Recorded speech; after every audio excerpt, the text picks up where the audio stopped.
দারিদ্র বিমোচনে যাকাতের বিকল্প নেই।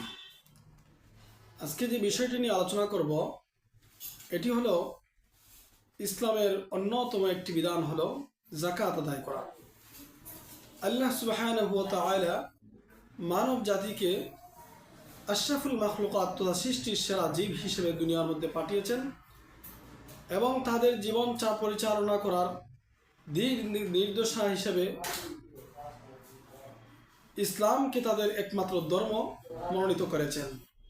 অর্থাৎ মানুষ ইসলাম ধর্ম পালন করার মাধ্যমে আল্লাহ পাক রব্বুল আলামিনের নৈকট্যশীল বান্দা হবে, আল্লাহ তাআলা নৈকট্য অর্জন করবে। তো আল্লাহ রব্বুল আলামিনে ইসলামের স্তম্ভ রেখেছেন 5টি। এর মধ্যে অন্যতম একটি স্তম্ভ হলো যাকাত। ঈমানের পর সর্বশ্রেষ্ঠ আমল সালাতের পরই যাকাতের আলোচনা করেছেন। আল্লাহ সুবহানাহু ওয়া তাআলা খাঁটি মুমিনের বৈশিষ্ট্য আলোচনা করতে গিয়ে সালাতের সাথে যাকাতের আলোচনা করেছেন। পুণ্যশীলদের আলোচনা করতে গিয়ে সালাতের সাথে যাকাতের আলোচনা করেছেন। সৎ কর্মপরায়ণদের বৈশিষ্ট্য আলোচনা করতে গিয়ে সালাতের সাথে যাকাতের আলোচনা করেছেন। আল্লাহ রাব্বুল আলামিন এই যাকাতকে এত অনিবার্য এবং আবশ্যক করে দিয়েছেন যেরকম পূর্ববর্তী উম্মতদের এরকম আবশ্যক ছিল না। অন্যান্য আসমানি গ্রন্থ এবং আসমানি ধর্মগুলোর মধ্যে যদিও গরিবদের প্রতি সহানুভূতিশীল হওয়ার এবং গরিবদেরকে সাহায্য সহযোগিতা করার ব্যাপারে উৎসাহ দিয়েছে, কিন্তু কোনো সাদকাকে বাধ্যবাধকতা করেনি এবং কোনো একটা পরিমাণও নির্ধারণ করেনি যে পরিমাণ আদায় করতে হবে, গরিবদেরকে দিতে হবে, এরকম কোনো বাধ্যবাধকতা করেনি। যার ফলে দেখা গেছে ওই আদি যুগ থেকে নিয়ে আদম আলাইহিস সালামের যুগ থেকে নিয়ে অনেক মানুষ ধনী ছিল, তারাই ধনী ছিল, কিন্তু যারা গরিব ছিল তারা গরিবই ছিল। তাদের মধ্যে ওই দরিদ্রতা দূর করার কোনো পথ ছিল না। কিন্তু ইসলাম মানবতার ধর্ম, ইসলাম সত্যের ধর্ম। সেই ইসলামের মধ্যে একটা পরিমাণ নির্ধারণ করে দিয়েছে যে মানুষ তাদের সম্পদের একটা অংশ অবশ্যই গরিবদেরকে আদায় করতে হবে। যাকাত এমন একটি বিধান যেটি পূর্ণাঙ্গ ইসলাম মানার মাধ্যম। যেমন আল্লাহ রাব্বুল আলামিন বলেছেন, আফাতুমিনুনা বিবাদিল কিতাবি ওয়া তাকফুরুনা বিবাদ।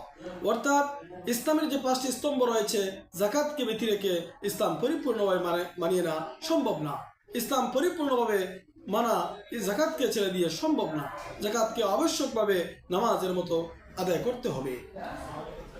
এই যাকাত অন্তরে প্রশান্তি লাভে, কারণ যখন কোনো মানুষ দেখবে তার আশেপাশের প্রতিবেশীরা অনেক গরিব এতিম মিসকিন আছে, যাদের কোনো সামর্থ্য নেই, টাকা পয়সার কোনো ব্যবস্থা নেই, ওদেরকে যখন যাকাতের মাধ্যমে খানা খুরাকির এবং বস্ত্র পরিধান করার এবং খাবারের ব্যবস্থা করে দিবে তাদের ওই নির্ধারিত অংশ থেকে, তখন ওই গরিবরাও ওই ধনীদের মতো প্রফুল্লতা আনবে তার অন্তরের মধ্যে এবং তাদের মধ্যে আনন্দ বয়ে আসবে। তখন ওই ধনীদের অন্তরের মধ্যে প্রশান্তি লাভ করবে। যদি আজকে সমাজের মধ্যে এই যাকাতের অনিবার্যতা মানুষ বুঝে ফেলে এবং এই যাকাতকে যদি পরিপূর্ণভাবে আদায় করে দেয়, তাহলে মুসলিম ভ্রাতৃত্বরা আরো অনেক সুদৃঢ় হয়ে যাবে। কারণ যখন ধনীরা গরিবদের উপর সহযোগিতা করবে, গরিবদেরকে সাহায্য করবে, তখন গরিবরা ওই ধনীদের প্রতি অনেক সহনশীল এবং ধৈর্যশীল হয়ে যাবে এবং ধনীদের প্রতি তাদের একটা ভালোবাসা চলে আসবে। যেমন বলা হয়েছে, আহসিন কামা আহসানাল্লাহু ইলাইক। ধনীরা যখন তাদের প্রতি ইহসান করবে, দয়া করবে, তখন গরিবরাও তাদের প্রতি ইহসান বাড়িয়ে দেবে। তখন গরিবদের ওই ধনীদের অন্তরের মধ্যে ওই ভালোবাসা সৃষ্টি হয়ে যাবে ধনীদের প্রতি। হাদিস শরীফের মধ্যে এসেছে, আল মুসলিমু আখুল মুসলিম লা ইউজলিমুহু ওয়া লা ইউসলিমুহু। অন্য হাদিসের মধ্যে এসেছে, আল্লাহু ফি আউনিল আবদি মা কানাল আবদু ফি আউনি আখিহি। যখন মানুষ অন্য মানুষকে সাহায্য সহযোগিতা করবে, তো আল্লাহ রাব্বুল আলামিন তাদেরকে সাহায্য সহযোগিতা করবেন। তো এই রকম যদি এই সহযোগিতা করার, গরিবদের প্রতি ইহসান করার এই বিষয়টি পরিপূর্ণভাবে আদায় করা হয়, তাহলে মুসলিম ভ্রাতৃত্বরা আরো সুদৃঢ় হয়ে যাবে। মুসলিম ঐক্যের সোপান আরো অনেক বেরিয়ে যাবে। তাহলে মুসলমানদের মধ্যে আজকে যে বিচ্ছিন্নতা দেখা দিয়েছে, এটার কারণ হলো এক মুসলমানের অন্তরে আর এক মুসলমানের মধ্যে ভালোবাসা নেই, মহব্বত নেই। এক মুসলমানের অন্য মুসলমানের প্রতি শ্রদ্ধাশীল নয়। এই জন্যই আজকে সমাজের মধ্যে মুসলমান ভ্রাতৃত্বের মধ্যে বিচ্ছিন্নতা চলে এসেছে। আজকে যদি যাকাতের বিধানটি পরিপূর্ণভাবে আদায় করা হয়, যদি যাকাত ধনীরা পরিপূর্ণভাবে আদায় করে, তাহলে ওই মুসলমানদের মধ্যে গরিব ধনীর ভেদাভেদ ভুলে গিয়ে সবার মধ্যে একটা ভ্রাতৃত্ব চলে আসবে এবং ঐক্য চলে আসবে। আর যদি যাকাত আমরা পরিপূর্ণভাবে আদায় করি, তাহলে দরিদ্রতা থাকবে না, দারিদ্রতা এক সময় উঠে যাবে। এই জন্য বলা হয় দারিদ্রতা বিমোচনের জন্য যাকাতের কোনো বিকল্প নেই। কেন? এই যাকাত যদি পরিপূর্ণভাবে আদায় করা হয়, তাহলে ধনীরা যেভাবে সমাজের মধ্যে বসবাস করছে, উঠা বসা করছে, ঠিক গরিবরাও তাদের মতো উঠা বসা করবে, চলাফেরা করবে। ধনীরা যেভাবে দিন দিন সুশিক্ষিত হচ্ছে, গরিবরাও শিক্ষিত হবে। কিন্তু আজ যাকাতের বিকল্প ব্যবস্থা পরিপূর্ণভাবে আদায় হচ্ছে না বিদায় আজকে গরিবরা গরিবী থেকে যাচ্ছে, এতিমরা এতিমি থেকে যাচ্ছে, ওই নিঃস্ব অসহায় মানুষগুলো অসহায় থেকে যাচ্ছে।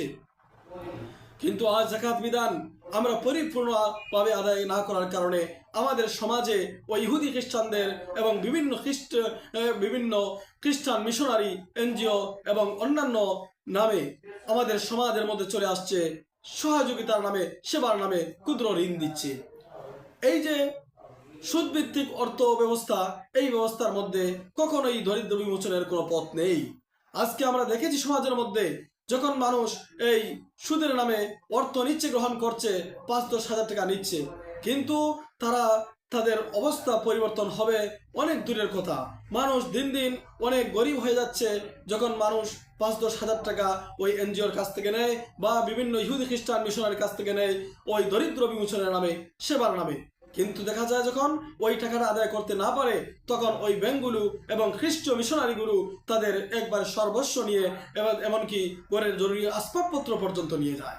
কিন্তু আজ যদি এর পরিপ্রেক্ষিতে সমাজের মধ্যে যাকাত ব্যবস্থা পরিপূর্ণভাবে চলতো, তাহলে ওই যখন যাকাতের টাকাগুলো গরিবদেরকে নিঃশর্তভাবে দেওয়া হতো, তখন গরিবরা এই যাকাতের টাকা একবারে তাদের মনের প্রফুল্লতার সাথে, আনন্দের সাথে এগুলো ব্যয় করতে পারতো। আজ যদি যাকাতের ব্যবস্থা সমাজের মধ্যে পরিপূর্ণভাবে চলতো, তাহলে গরিবরা তাদের ওই গরিবতি থেকে, দারিদ্রতা থেকে উঠে যে অনেক এগিয়ে যেত। আজকে আমরা ওই যাকাতের টাকাগুলি যেভাবে ব্যয় করি, যাকাত যেভাবে দেই, আসলে ইসলাম এভাবে চায় না। যে আমরা অনেকে যাকাত দেই ওই একবারে নিম্ন স্তরের যে কাপড়গুলো আমরা মার্কেট থেকে কিনে নিয়ে আসি, একবার ধুয়ে পরার পর দ্বিতীয়বার পরার কোনো অবস্থা থাকে না, এরকম শাড়ি কাপড়, বিভিন্ন ধরনের কাপড় কিনে নিয়ে আসি। আসলে এর মাধ্যমে দারিদ্রতা বিমোচন হচ্ছে না, দারিদ্রতা দূর হচ্ছে না। এটার মাধ্যমে দরিদ্র যারা আছেন, গরিব যারা আছেন, এদের এহানতি হচ্ছে, এদেরকে অসম্মান এবং বেইজ্জতি করা হচ্ছে। আর যদি সেই জায়গায় এই কাজটি করা হতো, যদি ওই গরিব যারা আছেন, নিঃস্ব যারা আছেন, এদেরকে যদি আমরা ঐক্যবদ্ধভাবে যাকাত ব্যবস্থা করে, যাকাতের টাকা যদি আমরা একত্রিত করে ওই গরিব মিসকিনদেরকে আমরা কর্মসংস্থানের ব্যবস্থা করে দিতাম, তাহলে আজকে যে মানুষটাকে যাকাতের টাকা দিয়ে কর্ম ব্যবস্থা করে দিতাম, সেই মানুষটি আগামী বছর হয়তো যাকাত দেওয়ার উপযুক্ত হয়ে যেত। সে তো অবশ্যই যাকাত গ্রহণ করবে না, সে নিজেই যাকাত দেওয়ার উপযুক্ত হয়ে যেত। এরকম যদি আমরা সমাজের মধ্যে যে সমস্ত গরিব মিসকিনরা রয়েছে, এদেরকে যদি আমরা ওই যাকাতের অর্থটা একটু বড় করে দিয়ে তাকে আমরা কর্মসংস্থানের ব্যবস্থা করে দেই, তাহলে কিছুদিন পরে দেখা যাবে এই সমাজের মধ্যে কোনো দরিদ্র নেই, সবাই যাকাত দেওয়ার উপযুক্ত হয়ে যাচ্ছে। যার উদাহরণ আমরা দেখতে পাই আরব বিশ্বের মধ্যে, বিশেষ করে সৌদি আরবে দেখা যায় তাদের যাকাত ব্যবস্থা চালু থাকার কারণে আজকে তাদের মধ্যে যাকাত গ্রহণ করার মতো কোনো মানুষ পাওয়া যাচ্ছে না। ঠিক তদ্রূপভাবে আজকে বাংলাদেশের মুসলমান দরিদ্র ব্যক্তিগণ যদি পরিপূর্ণভাবে যাকাত আদায় করে দেয় এবং যদি গরিব মিসকিনদেরকে অর্থ দিয়ে যদি তাদেরকে কর্মসংস্থানের ব্যবস্থা করে দেয়, তাহলে আজ থেকে 10 বছর পরে এই বাংলাদেশে কোনো গরিব এতিম মিসকিন পাওয়া যাবে না। সম্মানিত দর্শক শ্রোতা, আশা করি আপনারা বিষয়গুলো খেয়াল রাখবেন। আমরা যে সমস্ত গরিব এতিম মিসকিনরা ওই ৫-১০ হাজার টাকা সেবার নামে বিভিন্ন খ্রিস্টীয় মিশনারির কাছ থেকে নিচ্ছে, সুদ নিচ্ছে, এই সুদের মাধ্যমে আমাদের গরিব এতিম মিসকিন মুসলমানেরা দিন দিন আরো দরিদ্রতার দিকে চলে যাচ্ছে, দিন দিন তাদের নিঃস্ব, তাদের সব হারা হয়ে যাচ্ছে, দিন দিন তারা অসহায় দিকে ঠেলে যাচ্ছে। তাহলে আমরা এই বিষয়গুলো যদি খেয়াল রাখি আর যদি পরিপূর্ণভাবে যাকাত হিসাব করে আদায় করি, তাহলে ইনশাআল্লাহ কিছুদিনের ভিতরে দেখা যাবে আমাদের সমাজে ওই যাকাত নেওয়ার মতো মানুষ খুঁজে পাওয়া যাচ্ছে না। তাহলে আমরা এখন একটি সংক্ষেপে একটি মাসলা জানতে পারি যে যাকাত কার উপর ওয়াজিব হয়। এটা আমরা সবাই জানি যে ব্যক্তি মুসলমান হয়, আকিল বালিগ হয় এবং এই মানুষের কাছে যদি 1 বছর পর্যন্ত নেশাব পরিমাণ মাল থাকে, জরুরি আসবাবপত্র ব্যতীত, ঋণ ব্যতীত, ঋণ মুক্ত, জরুরি আসবাবপত্র মুক্ত যদি নেশাব পরিমাণ মাল যদি একজন আকিল বালিগ এবং একজন আজাদ মুসলমানের কাছে যদি নেশাব পরিমাণ মাল থাকে, অর্থাৎ 7.5 তোলা স্বর্ণ অথবা 52.5 তোলা রূপার দাম থাকে, তাহলে তাকে যাকাত দিতে হয়, তার উপর যাকাত আবশ্যক হয়ে যায়। আর এই যাকাতগুলো আমরা দেব যাকাতের খাতে। যাকাতের খাত কোরআনে কারীমের মধ্যে এই আয়াতের মধ্যে আলোচনা হয়েছে, ইন্নামাস সাদাকাতু লিল ফুকারা'i ওয়াল মাসাকিন ওয়াল আমিলিনা আলাইহা ওয়াল মুআল্লাফাতি কুলুবুহুম ওয়া ফির রিকাবি ওয়াল গারিমিন ওয়া ফি সাবিলিল্লাহি ওয়া ইবনিস সাবিল ফারিদাতাম মিনাল্লাহ। এই আয়াতের মধ্যে 8 গ্রুপ মানুষের আলোচনা করা হয়েছে। 8 গ্রুপ মানুষকে যাকাতের টাকা দিতে হবে, আর এর বাইরে কাউকে যাকাতের টাকা দেওয়া যাবে না। সম্মানিত দর্শক শ্রোতা, আমরা সংক্ষেপে আরেকটি কথা জেনে নেই। আমরা আজকে যারা যাকাতের উপযুক্ত হয়ে, যাকাত দেওয়ার উপযুক্ত হয়ে আমরা যাকাত দিচ্ছি না, আমাদের পরিণাম ভয়াবহ হবে। আমাদের দুনিয়াও শান্তি থাকবে না, আখিরাতেও কোনো শান্তি থাকবে না। আল্লাহ রাব্বুল আলামিন বলেছেন, ওয়াল্লাযীনা ইয়াকনিজুনা আয-যাহাবা ওয়াল ফিদ্দাতা ওয়া লা ইউনফিকুনাহা ফি সাবিলিল্লাহ ফাবাশশিরহুম বিআযাবিন আলীম। يوم يحمى عليها في نار جهنم فتقوى بها جباههم وجنوبهم وظهورهم هذا ما كنزتم لأنفسكم فذوقوا ما كنتم تكنزون। কাল কিয়ামতের ময়দানে যে সমস্ত মানুষরা স্বর্ণরূপ জমা করেছে, একত্রিত করেছে, কিন্তু এগুলোর যাকাত আদায় করে না, ওদের ভয়াবহ শাস্তির কথা এই আয়াতের মধ্যে উল্লেখ করেছেন। যে তার মাল সমূহকে জ্বালিয়ে পুড়ে ছাই করে, এই মালের ওই ছাই দিয়ে তার কপালের মধ্যে, পৃষ্ঠদেহে এবং পেটের মধ্যে দাগ দেওয়া হবে, আর বলা হবে, এই যে তোমার মাল যেটা দুনিয়ার মধ্যে তুমি জমা করেছো, একত্রিত করেছো, কিন্তু এগুলোর যাকাত আদায় করোনি।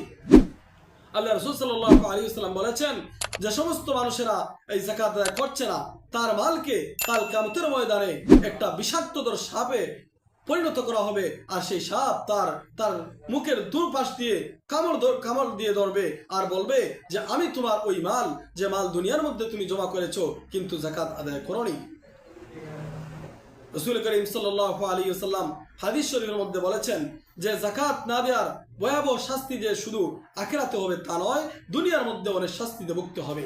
আল্লাহ রাসূল সাল্লাল্লাহু আলাইহি ওয়াসাল্লাম বলেছেন যে সমস্ত মানুষেরা যাকাত আদায় করে না, এই কিছু সংখ্যক মানুষ যাকাত আদায় করবে না, কিন্তু তাদের ফলশ্রুতিতে দুনিয়ার মধ্যে আল্লাহ রাব্বুল আলামিন বৃষ্টি এবং বিভিন্ন ধরনের যে ফায়দাজনক বিষয়গুলো রয়েছে এগুলো সব বন্ধ হয়ে যাবে, অর্থাৎ দুনিয়ার মধ্যেই শাস্তি শুরু হয়ে যাবে।